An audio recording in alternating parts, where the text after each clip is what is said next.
Nakakaiyak, nakakakilig. Nakakatawa, nakaka-inlove. Dear MOR.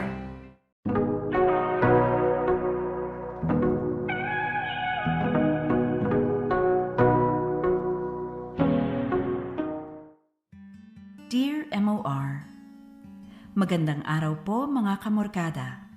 Ako nga po pala si Darlene, isang call center agent mula Laguna. Panganay ako at may isang bunsong kapatid na isang architecture student. Tricycle driver ang papa ko at college professor naman ang mama, pero sa isang napakasakit na pangyayari ay pumanaw siya 3 years ago dahil sa brain aneurysm. Nakakabigla. Sobrang bilis ng mga pangyayari. Parang isang araw lang ay naghahapunan pa kami ng magkakasama. Tapos kinabukasan ay mababalitaan ko na lang na isinugod na siya sa ospital. Simula nang mawala si mama ay ako na ang tumayong breadwinner ng pamilya namin. Mahirap pero kinakaya ko para sa papa ko at sa bunso kong kapatid. Ang kwentong ibabahagi ko ngayon ay ang aking istorya bilang isang panganay.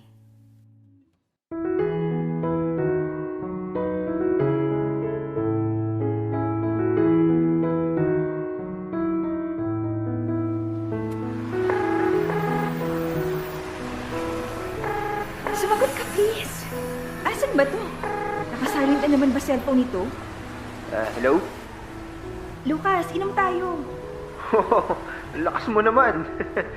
Bakit? Anong meron? Natanggal ako sa trabaho. Ha? Nagulat din ako eh. Putik sila. Kailan last day mo? Next month daw. November? Gagi, magpapasko kang walang trabaho. Wag naman. Naghahanap na nga ako ulit ng bago eh. Ano na bang mga in-applyan mo? Kung ano-ano. BPO uli o yung mga social media manager, ganun. Sige, pag meron akong racket, babalitaan kita. Sa kaniyang racket-racket, samahan mo muna akong uminom. Saan ba? Sa inyo, syempre. Bakit hindi sa inyo? Hindi pwede. Hindi pa alam ni Papa na wala na akong trabaho next month eh. Kailan mo balak sabihin?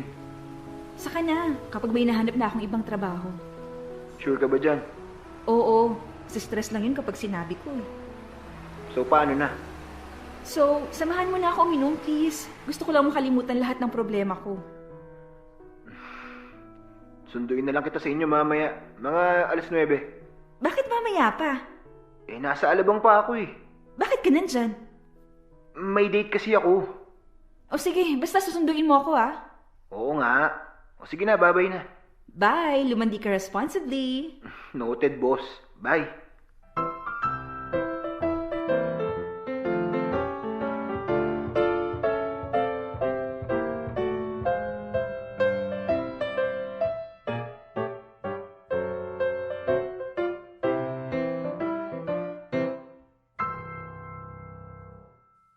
Boom! Ay, anak ka ng...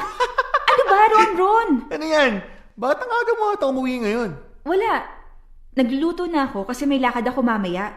Magbihis ka na nga, ang baho mo. Lumabas na grades ko. Oh, puro bagsak. Grabe ka naman ate. No? Puro uno. Patingin nga. Ayan no. Ay wait, putik. Naglalag na naman tong laptop ko. Mukhang sira na rin nga yung keyboard eh. Oh, di gumagana ibang keys dyan eh. Kaya kapag nag-dean's list ako, bekene men. Pag nakaipon ako. Yan! Tulad ate. Andiyan na ata si Papa.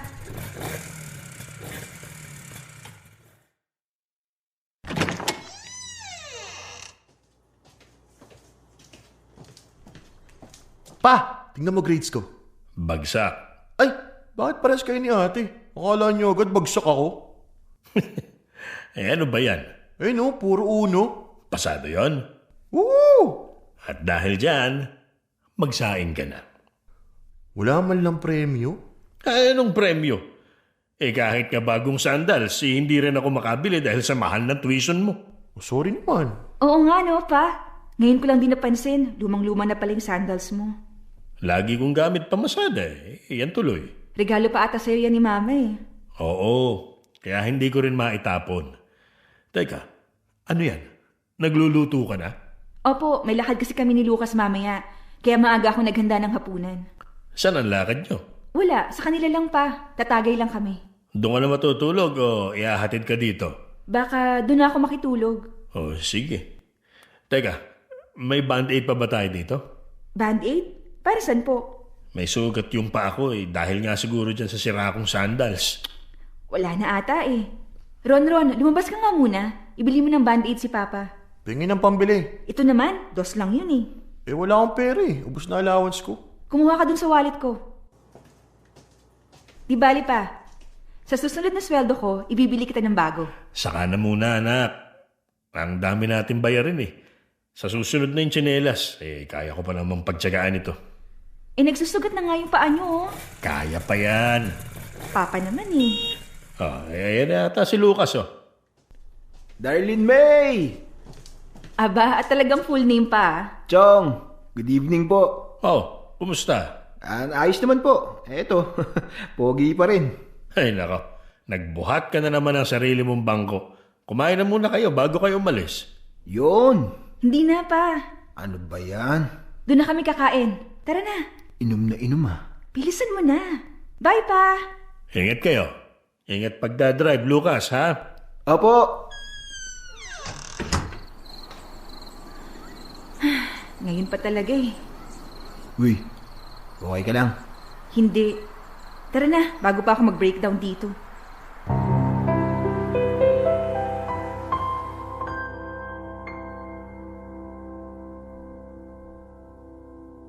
Mga kamorkada, napakabigat ng responsibilidad ko bilang panganay. Ako ang sumasalo ng halos lahat ng gastusin ko sa bahay at ako rin ang tumatayong pangalawang magulang kay Ronron. Sobrang nakakatakot isipin na susunod na buwan ay wala na akong pagkakakitaan. Hindi ko rin alam kung saan ako huhugot ng pera.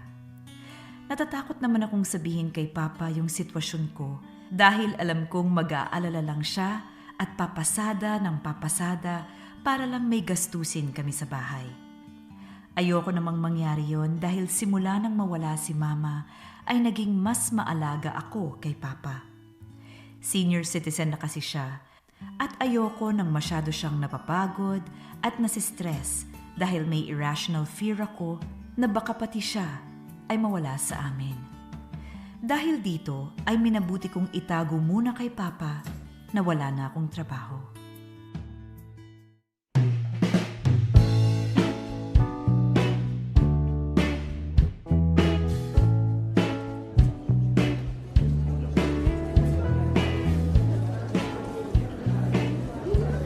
Isang cheesecake at large caramel macchiato for Madam Darlene. Huy, gagi ka. Sabi ko isang small na kape lang. Magkano yan? Sagot ko na. Sisingilin pa ba kita Unemployed ka na nga next month. Huwag mo kang mayat mayabanggitin. Pag ako talaga hindi nakahanap ng bagong trabaho, sisisihin kita. Oo, sorry naman. Ano na bang mga in-applyan mo? Itong isa sa Makati, BPO ulit. Okay na rin. Isang bus lang mula rito. Itong isa naman sa Pasig. Tapos alam ko may in-applyan din ako sa Quezon City eh. Parang medyo malayo naman yata. May ina-applyan din ako parang social media content manager. Tapos sa Mandaluyong naman. Ang lalayo naman, Darlene. Mahihirapan ka mag-commute niyan.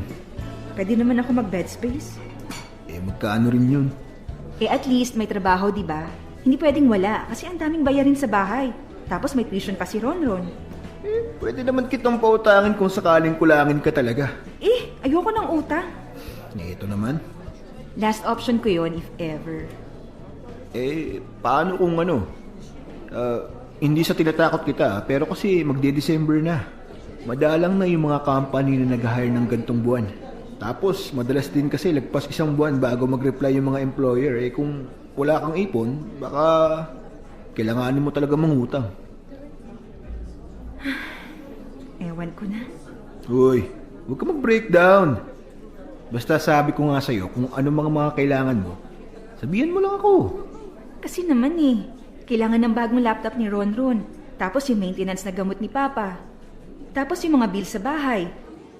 Yung baon ni Ronron, minsan ako na rin nagbibigay. Kasi sa pamalengke lang napupunta yung kita ni Papa sa pamamasada. Naawa na nga ako sa tatay ko. Ni hindi ko man lang mabili ng bagong sandals. Ako naman, naaawa ako sa best friend ko. Ni hindi man lang makabili ng kahit ano para sa sarili niya. kailangan mag-provide para sa pamilya eh. Sige na, mag-apply ka na dyan. Applyan mo ng lahat. Meron at meron namang magre-reply dyan, no? Nakakapagod. Tangix, bawal ka mapagod. Panganay ka.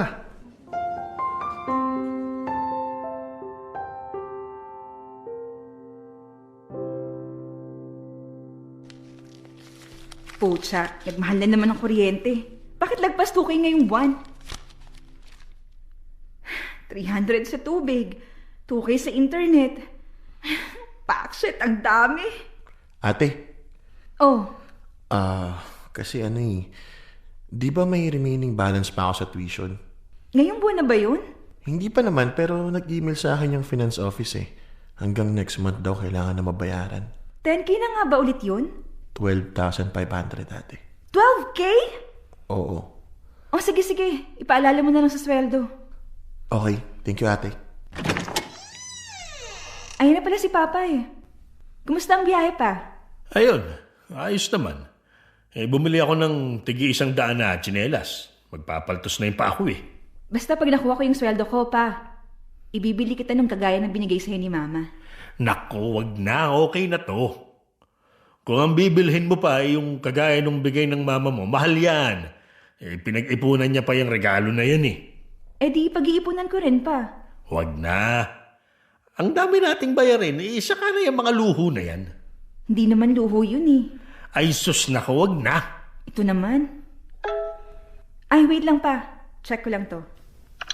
Shit! Yes! Ano yan? Wala po. Tatawagan ko lang po si Lucas. Labas po muna ako.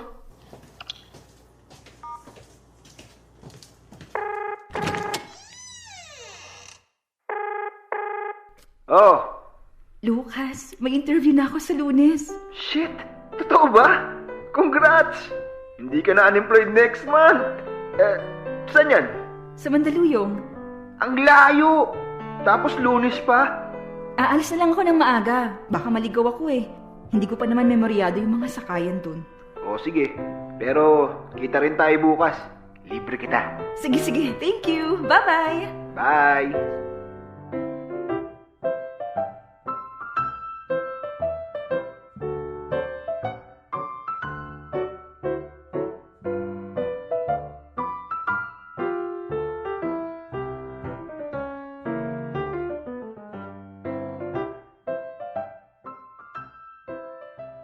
Mga kamorkada, grabe yung dasal at excitement ko para sa job interview na yon.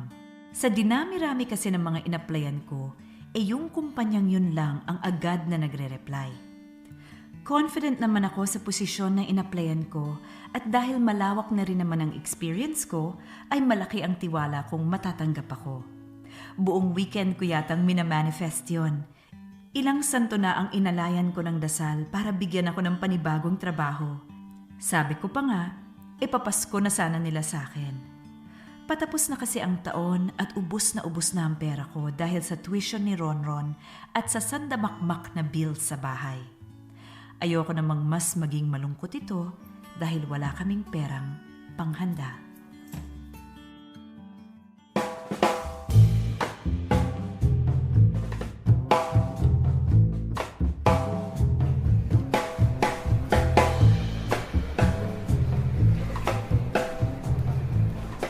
Uy, parang bagay sa itong blazer na to ah. Sukat mo nga. Magkano? 1,599. Sakto to para sa interview mo bukas. Ang mahal? Wag na. Meron pa naman akong ibang blazer. Sige na, sagot ko na. Wag na. May gamit pa naman ako eh. Sige na, para sure na matatanggap ka. Pagpasok mo pa lang, matik, tanggap ka na. Sira ulo. Tara na. Hanap tayo ng pwedeng kainan. Sure ka na. Libre ko na, bagong damit. Ang kulit. Sige na nga, tara, lakad na lang tayo. Iniisip ko pa rin kung paano akong pupunta sa Mandaluyong. Sumakay ka ng bus pa Magallanes. Tapos, Hindi ko na alam eh. Hindi ko rin memoryado Mandaluyong. Mag-maps ka na lang. kala ko naman alam mo. Feel ko sasakay na lang ako ng MRT, tapos magubok na lang ako ng motor papunta dun sa office. Bakit kasi ang layo? Anong oras ba yung interview mo? 9:00. Lah, gagi. Dapat sobrang aga mo nga alis sa bahay niyan. Kaya nga eh. Lunes pa naman. Dasal-dasal na lang talaga na hindi ganun ka-traffic.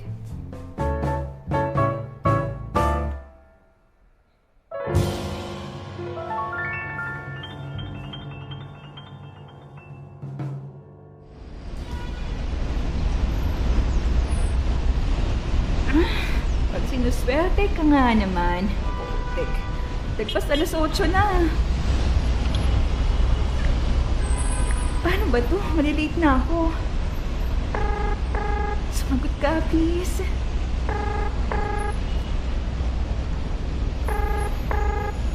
Hello? Pag bumaba ako ng Pasay, saan ako pwede sumakay pa Mandaluyong? Ha? Bakit ka dyan bababa? Sa Magallanes ka bumaba para diretso ka sa MRT. Ang traffic kasi, malilate ako nito eh. Alas 6 ako umalis ng bahay, pero hanggang ngayon nasa bus pa rin ako. Pasay? Saan ba doon? Tsaka, pwede ka bang bumaba doon? Ewan, tanong ko ba? Gagi ka. Kung nasa Pasay ka na, malapit ka na. Tiisin mo na lang ng konti. Pag bumaba ka sa kung saan ka man ngayon, baka maligaw ka pa niyan. Tapos lalo ka pang malate. Eh, ang bagal kasi ng usad eh. Open mo kaya yung maps mo para ma-check mo. Ang bagal kasi ng data ko, kaya nga hindi kita natawagan sa messenger eh. Paano kaya kung ipag-book mo na lang ako ng motor kahit hanggang MRT lang? Sige, wait lang. Try ko. Hulog ka ng langit. Teka, send mo muna yung location pin mo. Ha? Wait, try ko. Ayaw kasi talaga gumana ng data ko. Eh, saan ko ipipin? Tsaka, wait lang pala. Tanungin mo muna yung konduktor kung pwedeng bumaba. Baka mamaya nasa gitna kayo ng kalsada eh. Nasa gitna nga. Gaga ka. Hindi ka pwedeng bumaba kung ganyan. Wait, pero tumatabi na kami. Ito na pala ata. O, tignan mo na. End call ko na, Dar. O sige, tatawag na lang uli ako. Okay, ingat ka. Okay, bye. Magallanes! Yung mga bababa na Magallanes na po. Bababa po. Shit, malilate na ako. Ate, excuse me po. Saan po yung MRT station? Akit lang po kayo dyan sa hagdan, ma'am. Tapos kanan. Pagdating nyo dun sa kalsada, kumanan kayo uli. Pag nakita nyo yung mall, andun yung MRT. Okay po, thank you po. Kit ng hagdan. Tapos liko sa kanan. Excuse me po, makikiraan lang po. Kuya, excuse po. Nagmamadali yung tao eh. Pagdating sa kalsada, di ko uli sa kanan. Ay putek! Dahan-dahan naman! May pedestrian eh. Ayun na yung mall. Diyos ko, late na ako. Kuya guard, saan po yung daan pa MRT? Akit lang po kayo dyan, ma'am. Akit lang po. Opo, akit lang kayo dyan sa escalator. Makikita nyo naman kasi sobrang haba ng pila eh. Shit! Marami pang tao? Oo, ma'am. Miss kasi. Eh, saan ba kayo pupunta? Sa Mandaluyong po. Ilang stasyon lang naman yun. Kaso, bilisan nyo na lang ha. Pumili kayo kasi marami ng commuter. Sobrang haba na po ba ng pila? Oo, ma'am eh. Shit! Sige po. Thank you.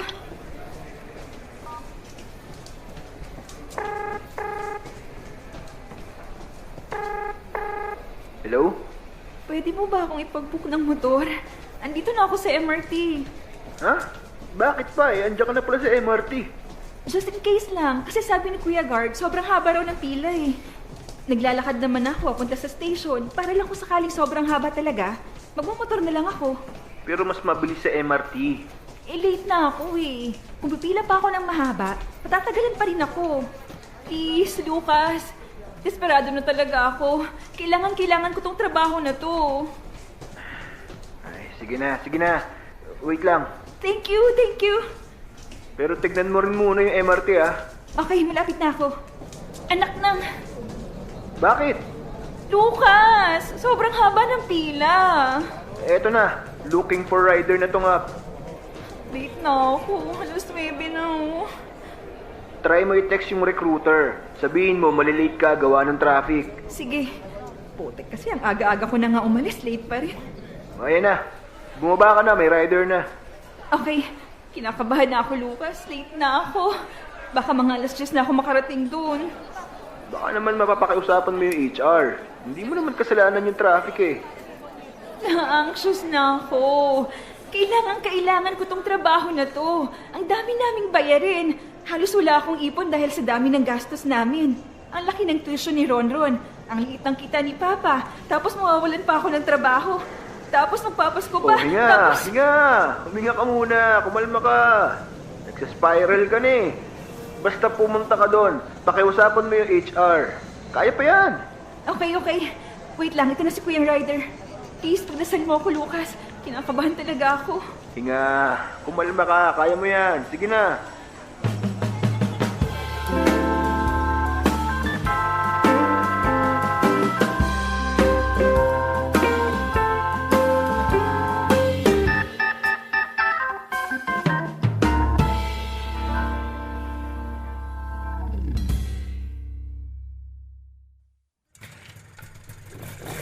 Thank you po, Kuya.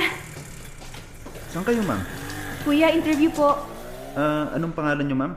Darlene Morales po. Morales. Kanina pa pong alas 9 yung schedule niyo eh. Lagpas alas 10 na, ma'am. Kuya, na-traffic po kasi ako. Baka naman pwede pang isingit. Naku, ma'am. Ako papagalitan pag pinasingit ko kayo eh. Dapat bumiyahe kayo na maaga. Kuya, umalis ako ng maaga. Promise. Sobrang traffic lang po talaga. Pasensya na talaga, ma'am. Late na kayo eh. Buti sana kung mga 10 minutes lang ganun. Kaso, anong oras na eh? Kuya, hindi na po ba talaga pwedeng isingit? Galing pa akong Laguna eh. Ganito na lang, ma'am. I-message nyo yung HR tapos pag pinayagan kayo bumalik, di ayun. Hindi ko kayo pwedeng papasukin kasi ang daming aplikante sa loob. Kuya. Sige na, ma'am. I-message nyo na lang. Ako mapapagalitan kapag pinapasok ko kayo eh. Kuya, kailangan ko lang po talaga ng trabaho. Ma'am, lahat kayo aplikante dito kailangan ng trabaho. Sila, dumating sila sa oras.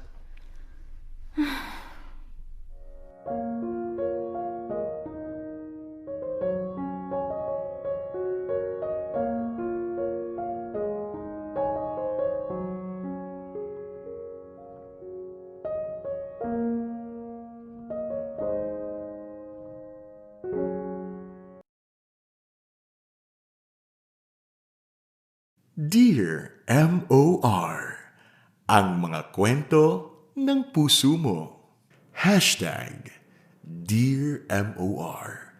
Panganay. Mga kamorkada, umiyak na lang ako pagkatapos ng pangyayaring yon.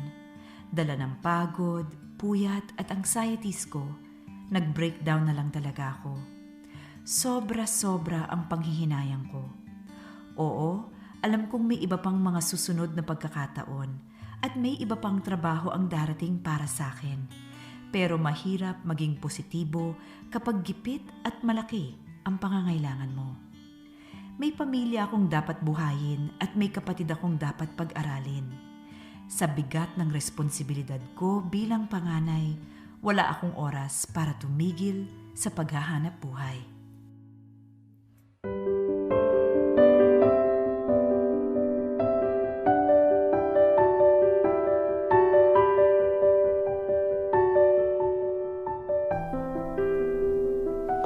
So, anong plano mo?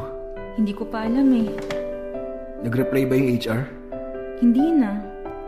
Marami ka pa namang ibang in-applyan eh. Meron at meron magre-reply dyan. Kaso nga kasi, baka January na sila mag-reply. Lahat pa naman ng ipon ko nagastos ko sa pampapagamot at pagpapalibing kay Mama. Wala akong kahit anong pera. Sabihin mo na kaya kay Chong. Ayoko, mag-aalala pa yun eh. Sabi ko nga sa'yo, papautangin muna kita. Utang? Pa! Para saan yung utang? Sa ano po? Yung ano, K-pop. K-pop? Yung mga lalaki mo? Grabe naman yung mga lalaki ko, pa. Ang dami mo namang lalaki, Darlene. Gagi. Pero ano ba yun, Nak? Bakit ka mangungutang para sa K-pop na yan? Ano po kasi, may concert po sila eh, ang mahal ng ticket. Oh, eto, pandagdag. Pa, wag na. Luho ko naman yun. Ako na bahala. Sige na, hayaan mo na. Minsan lang ako makapagbigay ah. Wag na pa. Wag na, Chong. Ako na pong bahala. Sigurado ka? Oo naman, Chong. Ay, sige. Uuna na muna ako. Mamamalengke ako. Sige pa, ingat kayo. Tara, Open mo laptop mo. Maghahanap ulit tayo ng trabaho. Nakokonsensya kasi ako kapag nagsisinungaling ako kay Chong. Sa tingin mo ba ako hindi? O bakit hindi mo sabihin? Last day mo na bukas. Magtataka yun kapag napansin niyang hindi ka na pumapasok. Kasi alam kong pag nalaman niya, isusubsob niya sa trabaho yung sarili niya. Papagurin niya yung sarili niya. I-stressan niya yung sarili niya para lang may pambayad kami sa mga bayarin. Para hindi kailangan tumigil ni Ronron sa pag-aaral. Nawalan na ako ng isang magulang. Kaya hanggat kaya ko, gusto kong alagaan yung isa na nandito pa. Hindi ko magagawa yun kung lulunurin niya yung sarili niya sa trabaho. Sorry. Tara, tulungan kita maghanap ng trabaho.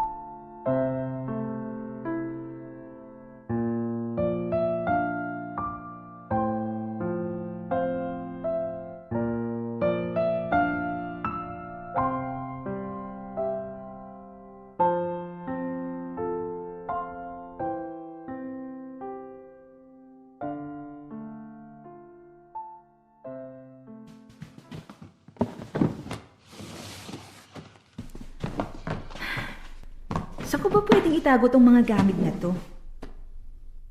Ihabilin ko na lang kaya muna kina Lucas. Lucas, pwede ko bang ihabilin dyan yung mga gamit ko?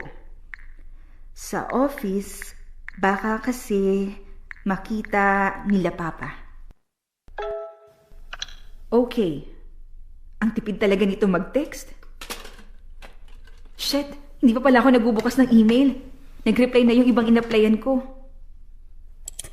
We regret to inform you that we will not be pushing through with your application. After careful deliberation, we have decided not to proceed with your... We regret to inform... Potek. Okay ka lang, ate? Parang problemado ka eh. Wala, stress lang sa trabaho. Magsaing ka na. Mamaya magluluto na ako ng ulam. Ate, may kailangan kasi ako mga bilhin na gamit para sa school. Pwede ba ako humingi ng pera? Magkano? 1,500. 1,500? Kailan mo kailangan? Ngayong linggo sana. Shit. Sige, mag-withdraw ako bukas. Okay, thank you. Sige na, magsaing ka na doon. Sasagutin ko lang to. Hello? Dar, gusto mo ba ng racket? May ganap ako ngayong Sabado. Kailangan namin ng tao sa set. Ano, di ka? San yan? Sa Santa Rosa lang yung shoot. Madali lang to. Extra ka lang. May 4K ka na. O libre pa pagkain, tsaka pamasahe. O sige, send mo sa akin yung details para ma-check ko. Tsaka pala yung yung bukas, yung tungkol sa mga gamit ko. Oo, okay na yun. Pumunta ka na lang dito. Sisend ko na yung details. Confirm mo agad kung game ka, ha? Okay, sige. Ate, ano to? Bakit nandito yung mga gamit mo sa office? Tsaka bakit ka nag-a-apply sa ibang trabaho? Ron! Bakit mo pinakikilaman yung mga gamit ko? Nag-resign ka na ba? Hindi! Natanggal ka ba? Wala ka ng trabaho, ate.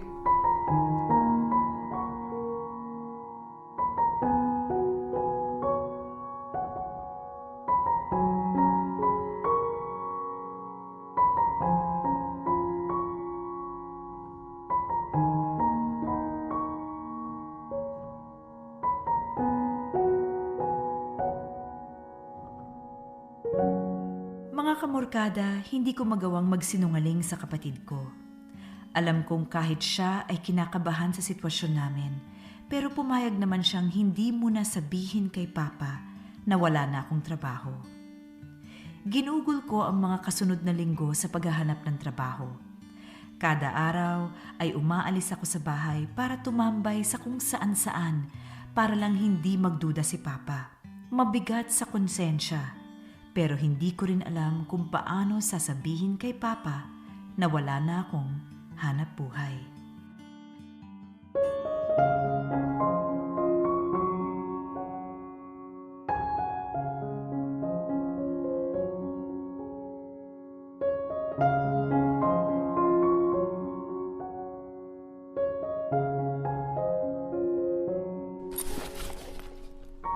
Pa, alis na po ako. Hatid na kita doon sa terminal. Wag na po, pa. Okay na ako. Hahatid na kita, tapos diretso na ako sa paradahan. Hindi na, pa. Ox na ako, promise. Ako na lang hatid mo pa para tipid sa pamasahe. Huwag ka na, isang jeep lang sasakyan mo eh. Ang daya. Sige na, pa. Wag yun na ako ihatid. May dadaanan pa rin kasi ako. Sure ka ba? Late ka na oh. Parang dumadalas yung pagpasok mo ng late. Ano kasi, pa. Okay lang naman daw sa boss ko. Bago ba yung boss mo na yan? Parang ang bait ah. Napapansin ko hindi ka na masyadong nagre-reklamo sa trabaho. Ewan ko nga ba kung anong nakain ng boss ko. Biglang naging mabait. Sige na, pa. Una na po ako. Bye-bye.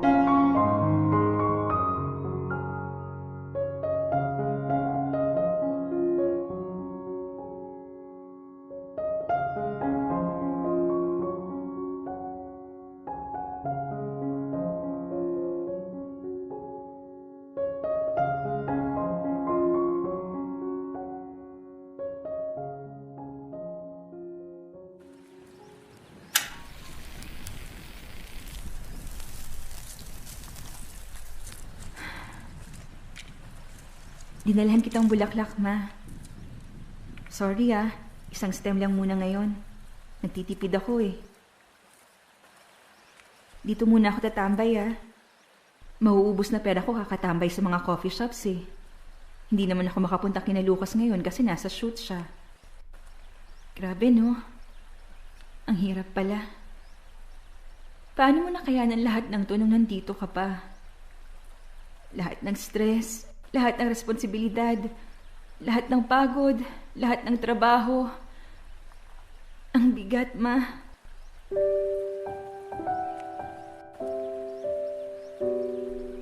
Simula nung nawala ka, kailangan kong akuin lahat.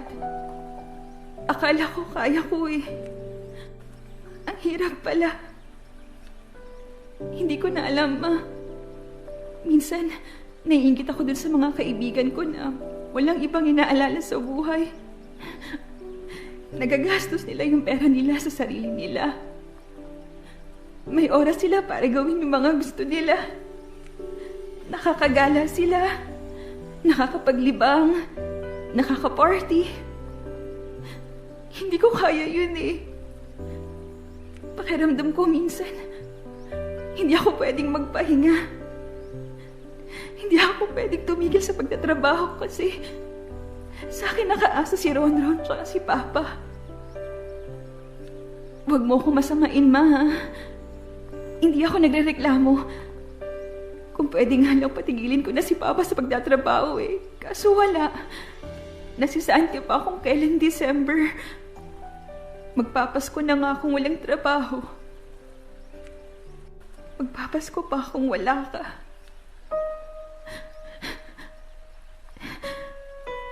Miss na kita, ma.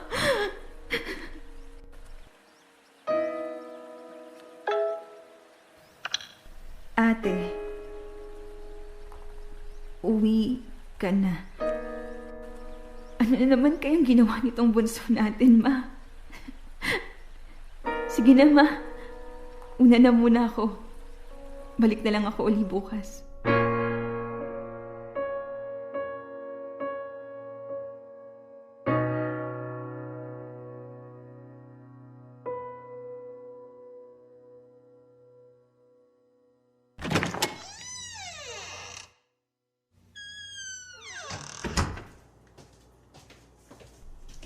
Oh, anong meron? Itong kapatid mo, wala na palang pera, hindi nagsasabi. Nag-text sa akin kanina, nagpapasundo kasi naubusan daw siya ng perang pamasahe. Hindi ko po kasi napansin na wala na pala akong barya. Tsaka may binayaran kasi ako sa school ngayon kaya naubos din talaga yung allowance ko. Bakit ka ba masyadong nagtitipid? Baka kung mapano ka niyan. Nahiya kasi ako humingi ng pera eh. Alam ko po kasing gipit na tayo ngayon. Ano ba naman yung humingi ka ng 20 para sa pamasahe, di ba? Tsaka, teka, bakit gipit? Anong meron? May nangyari ba? Ano? Darlene, ano? Hindi, kasi, pa. Teka, umiyak ka ba? Ba't magayang mata mo? Ate... Anong meron? May hindi ba ako alam? Ano? Ilang linggo ko nang napapansin parang may mali sa inyong dalawang magkapatid eh. Meron ba kayong hindi sinasabi sa akin? Ano kasi, pa? Wala na po akong trabaho. Simula November po, wala na. Ha? Umaalis ka pa parati ng bahay ah. Kasi, pa, nagkukunwari lang po akong pumupunta sa office pero sa totoo niyan, wala na talaga akong trabaho. Nagsinungaling ka sa akin? Araw-araw kang umaalis ng bahay, wala ka naman palang pinupuntahan? Sorry, pa. Hindi ko kasi alam kung paano ko sasabihin sa inyo kasi alam kong mag-aalala lang kayo. Alam kong mamamasada kayo ng mamamasada para lang magkapera tayo at ayoko namang mangyari yun. Bakit hindi? Responsibilidad ko yun eh. Alam kong maliit yung kita ko, pero kung kailangan kong kumayod ng kumayod, gagawin ko naman eh. Ayun na nga pa eh. Sa edad nyong yan, dapat nasa bahay na lang kayo. Nagpapahinga, pero hindi. Lagi pa rin kayong bilad sa init ng araw. Nagtatrabaho. At anong walang mali doon? Wala. Pero minsan kasi, natatakot ako na baka isang araw bigla na lang mangyari sa inyo yung nangyari kay Mama. Ayoko mawala ng isa pang magulang. Hindi ko kaya, Papa. Halika nga dito. Hindi mo kailangang mag-alala.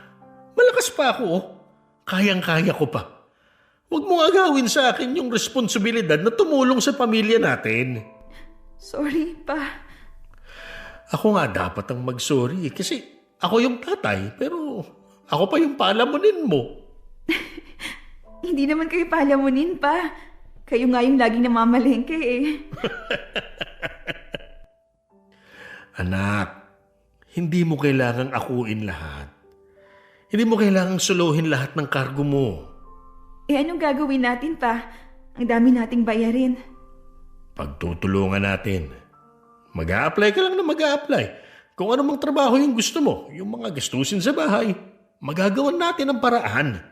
Okay po. Sorry ulit, Pa. Ay, tama na. Ha? Tahan na.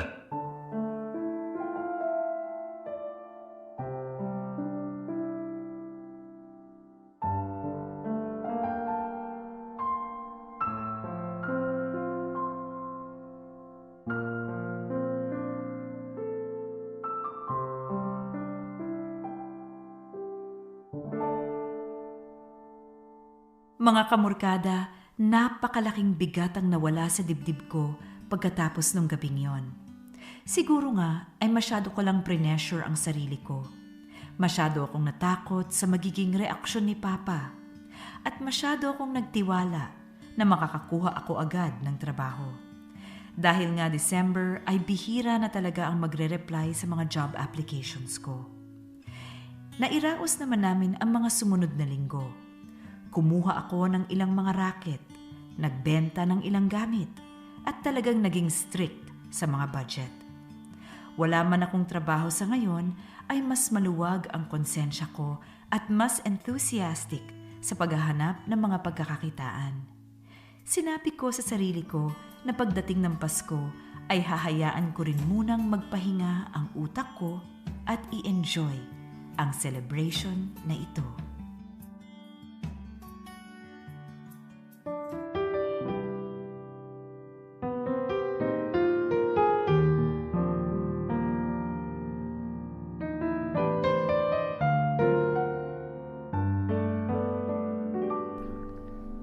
Dar, alam kong ayaw mo sa utang. Pero wala ka nang magagawa kasi na-transfer ko na yung pera. Sorry talaga, Lucas ha. Tatanggapin ko to, pero promise, babayaran kita. Naniningil na ba ako? Hindi pa naman ah. Basta. Pag nakahanap na ako ng trabaho, ikaw ang una kong babayaran. Alam mo, panganay ka nga. Masyado kang nasanay na ikaw ay nagbibigay. Hindi mo na alam kung paano tumanggap. Aray ko naman. Real talk lang. Tsaka, bisperas ng Pasko, mag-relax ka nga.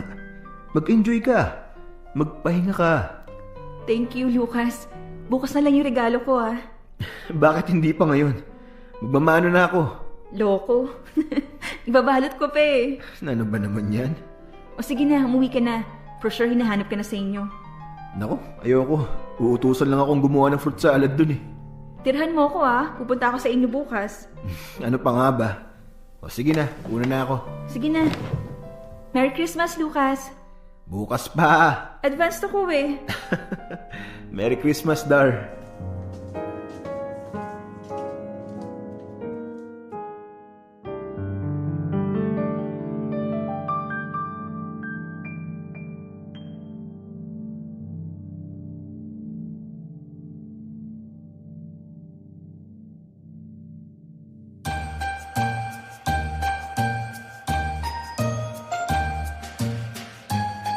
Merry Christmas, Papa! Merry Christmas, Ate! Merry Christmas, bunso! At Merry Christmas, syempre, sa aking panganay. Merry Christmas pa. Ay, wait. May regalo ako sa inyong dalawa. Ron, para sa'yo. Sa kaning laptop kapag may trabaho na uli ako. Nax, may bago na ako sketchbook. Thank you, Ate. At syempre, kay Papa. Dapat hindi ka na bumili ng regalo. Hindi naman kailangan Kailangan. Ano ba ito? Wow! May bagong pamasada na uli ako. Thank you! Thank you, Nak! You're welcome, Papa. Hindi nga lang siya yung same na brand ng sandals na pinigay sa'yo ni Mama. Ang mahal pala kasi talaga nun. Okay lang yun. Basta galing sa'yo, masaya na ako. Naks naman, ang bolero ng Papa ko. Seryoso yun. Sige na, tara na, kumain na tayo. Kain na! Dahan-dahan sa pagkain, Ron. Mamaya may mapacho ka. Anong oras pala tayo bibisita kay Mama bukas? Maaga, kasi ayaw nun ng mga late. Tsaka pupunta rin ako sa bahay ng mga tropa ko. Makikikain ako. Sisimba muna tayo. Ay, oo nga pala. Mamamasko ako kay Lord. Sasabihin ko, bigyan ka na ng trabaho. Sabihin mo yung malaki ang sweldo. Yung pwedeng ipambili ng laptop.